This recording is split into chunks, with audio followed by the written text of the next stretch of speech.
CONMEBOL অঞ্চলে বিশ্বকাপ বাছাই পর্বে ১৫তম রাউন্ডের ম্যাচে ইকুয়েডরের সঙ্গে গোলশূন্য ড্র করেছে ব্রাজিল, যার মধ্য দিয়ে বিশ্বকাপের মূল পর্বে যাওয়ার পথটা কঠিন করে তুলেছে পাঁচবারের বিশ্ব চ্যাম্পিয়নরা।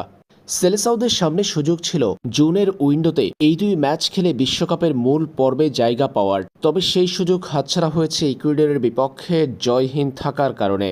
এই ম্যাচে ড্রয়ের মধ্য দিয়ে ১ পয়েন্ট পেয়েছে ব্রাজিল, যার ফলে ব্রাজিলের বর্তমান অবস্থান পয়েন্ট টেবিলে চতুর্থ।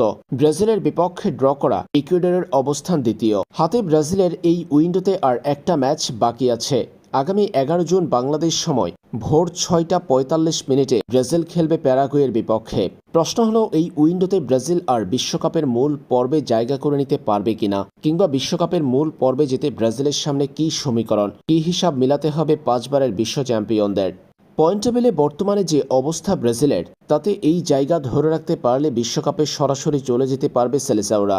বর্তমানে চতুর্থ স্থানে থাকা ব্রাজিলের অর্জন ২২ পয়েন্ট। দক্ষিণ আমেরিকা অঞ্চল থেকে বিশ্বকাপের মূল পর্বে সরাসরি যাবে ৬টা দল। পয়েন্ট টেবিলের সপ্তম দল বিশ্বকাপের মূল পর্বে যেতে পারবে ইন্টার কনফেডারেশন প্লে অফ খেলে জিতে। তারপর ইকুয়েডরের বিপক্ষে ড্রয়ের পর ব্রাজিলের হাতে আর কেবল ৩টা ম্যাচ বাকি আছে বিশ্বকাপ বাছাই পর্বে। এই ৩ ম্যাচ থেকে অন্তত ২ জয়ের লক্ষ্য আছে ব্রাজিলের, কারণ ২ জয়ই ব্রাজিলকে নিশ্চিতভাবে বিশ্বকাপের মূল পর্বে জায়গা করে দিবে। না হয় গোল ব্যবধান এবং অন্য দলের জয় পরাজয়ে তাকিয়ে থাকতে হবে ব্রাজিলের। তাই বাকি ৩ ম্যাচ থেকে অন্তত ২ জয় প্রয়োজন ব্রাজিলের।